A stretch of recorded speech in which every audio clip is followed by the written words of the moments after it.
近日，美国 The Drive 网站报道，有卫星图像显示，近日在中国东南某空军基地内部有一座神秘的白色机库，而这座机库也引起外界关注。有分析认为，这座机库可能是用来存在某种新型飞机。美国军事专家瑟夫·特勒维西克就给出自己的猜测。根据这位美军专家的话，这座机库第一种可能便是用来存放解放军最新研发的无侦八隐身侦察机。根据介绍，该空军基地隶属于解放军东部战区第10轰炸机师，其主要用来停靠包括轰六 G、轰六 N 等改进型轰六轰炸机。而为何认为新型军机是无侦八呢？这就与轰六 N 有关了。在2019年国庆阅兵式上，无侦八侦察机再次亮相。这种三角形无尾翼机型被认为是一种超高空超音速侦察机，具备隐身能力。此外，无侦八无人机背部有2个凸起的地方，相对应的轰六 N 轰炸机被认为其底部具备挂载大型反舰导弹的能力，同时也能挂载像无侦八这样的无人机。据获悉，这样的搭配使得无侦八能有轰六 N 在高空中发射，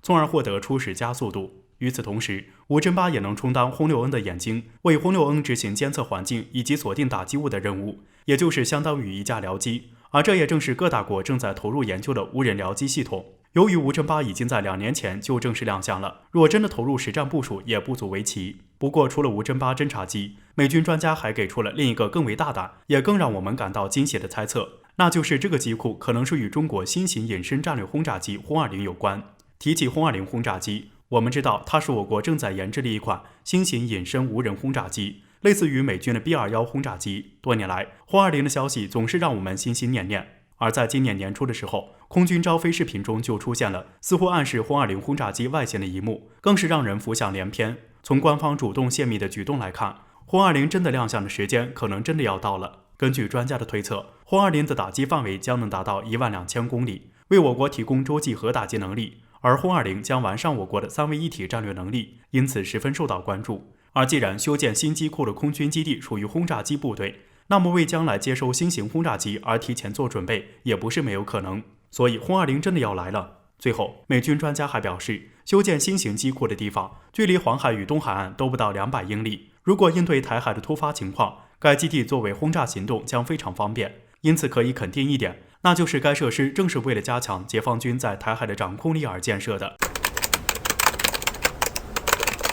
在5月18号的时候，美军一艘阿利伯克级驱逐舰威尔伯号穿过台湾海峡。不仅如此，美军多架军机在南海飞行，疑似作为接应。美军的行为无疑是对我国严重挑衅。据获悉，这也是拜登上台4个月以来，美军舰第5次穿过台湾海峡，可见美国是有意热炒台海局势。美军的挑衅举动也引得岛内一些绿营分子的狂欢，像一些岛内的媒体就吹嘘美军的举动是凸显对台海的重视。也有消息称，美军舰每一次过台湾海峡的时候，都会与岛内进行通讯，甚至让台当局提供情报。对于这种无视中国主权的行为，咱们自然要坚决反对。在威尔伯号驱逐舰经过台湾海峡后，东部战区也第一时间回应进行谴责，并宣布对美军舰进行全程监控。此外，南部战区同时发布在南海开展军事演练的消息。而除了针对美军的行动，解放军也针对岛内绿营分子给出回应。根据台防务部门的消息，在5月20号的时候，解放军出动包括1架运8电子侦察机、2架歼轰机战斗轰炸机、1架运8反潜机，共4架军机飞抵台西海海域。从台方公布的飞行图来看，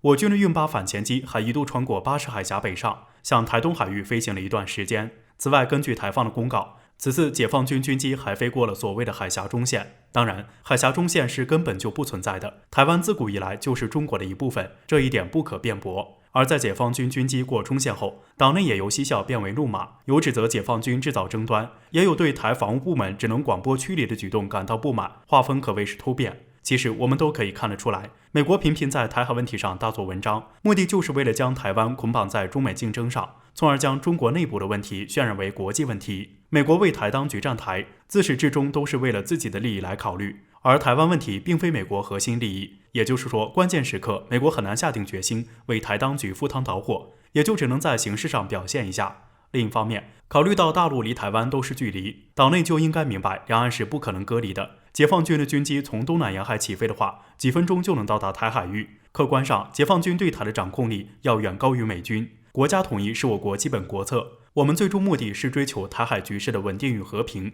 而美国却相反，他们需要扰乱台海局势来达到遏制中国的目的。因此实在是制造混乱的始作俑者一目了然。但是岛内一些人对事实置若罔闻，反倒不断跟着美国炒作台海局势，这样只会让事态向更加危险的方向发展。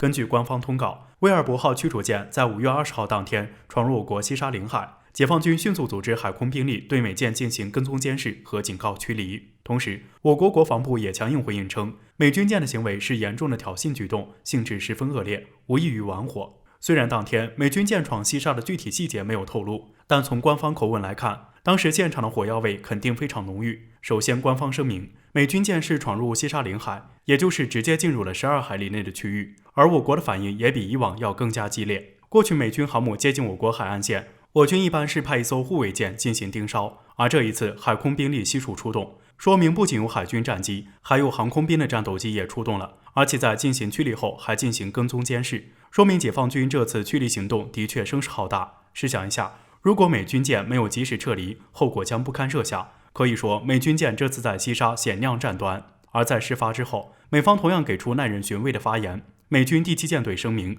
威尔伯号驱逐舰没有被驱逐出任何国家的领土。实际上，这也是玩了一个文字游戏，因为美国并没有承认中国对西沙的主权，因此强调国家的领土。此外，美国总统拜登亲自发言，称中国破坏自由航行，并且表示南海将是美国外交政策的利益重点。这次中美在外交场合的针锋相对，同样可以看出那一天事态之严重。因此，有不少人开始探讨一个问题，那就是中美真的会因不可调和的局势而爆发一场战争吗？无论是中方还是美方，都有不少人认为中美不可避免要有一战。那么中美之间的战争又会导致什么样的后果呢？美国海军陆战队司令伯格警告，美国过去遏制中国的旧模式可能已经不再适用，因为冲突可能蔓延到印度和太平洋地区以外的所有领域做好准备，并且双方都能采取措施避免爆发战争。根据这位美军司令的话，中美若爆发战争，可能战争范围将不仅局限于太平洋海域，而是会蔓延到全球，甚至导致世界大战。对于中美这两个体量的大国而言，一旦发生战争，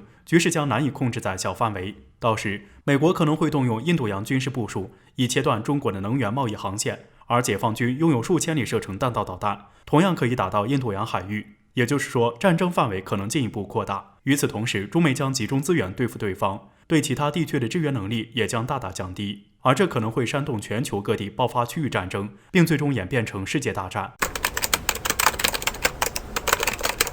在5月20号的时候，美军一艘阿利伯克级驱逐舰威尔伯号在穿过台湾海峡后直奔南海，而根据我国官方的警示，这艘军舰当天闯入了西沙群岛的领海。对此，我国国防部也强烈谴责了美军舰的行径，并且表示派出海空军对威尔伯号进行驱离警告。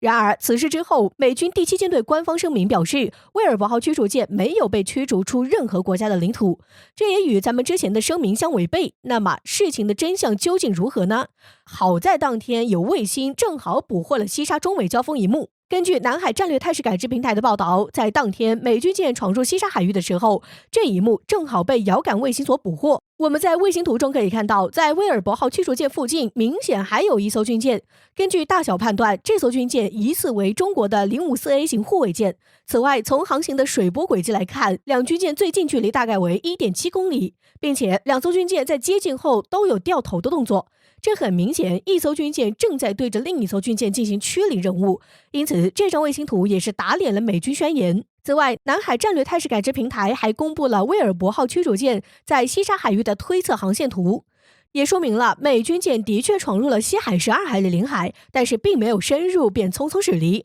同时说明解放军第一时间便派出了军事力量对美军舰进行驱逐。从卫星图中，我们可以直观感受到美国人的肆意妄为，美军的行为完全就是激化南海矛盾，而不是他们口中的通过自由航行来维护海洋稳定。同时，我们也不得不感叹解放军对于维护我国海洋权益的决心和效率。此外，美军的这份声明也是玩了个文字游戏，可谓是包藏祸心。美军表示自己的驱逐舰没有被驱逐出任何国家的领土。如果说解放军的确驱逐了美军舰，那么这句话的意思就变成了美军不承认西沙属于我国的领土，这与美国多年来主张南海自由化的政策不谋而合。南海自古以来便是咱们的领海，这一点无可辩驳。无论美国人怎么做小动作，玩文字游戏，咱们都不会有一丝动摇。所谓实力才是硬道理。如今，中国对南海权益维护力度的加大，离不开近年来国家的高速发展。我们也借着发展的步伐，打造一支强有力的国防力量，总有一天也能让美国人不敢再踏足我们的领海。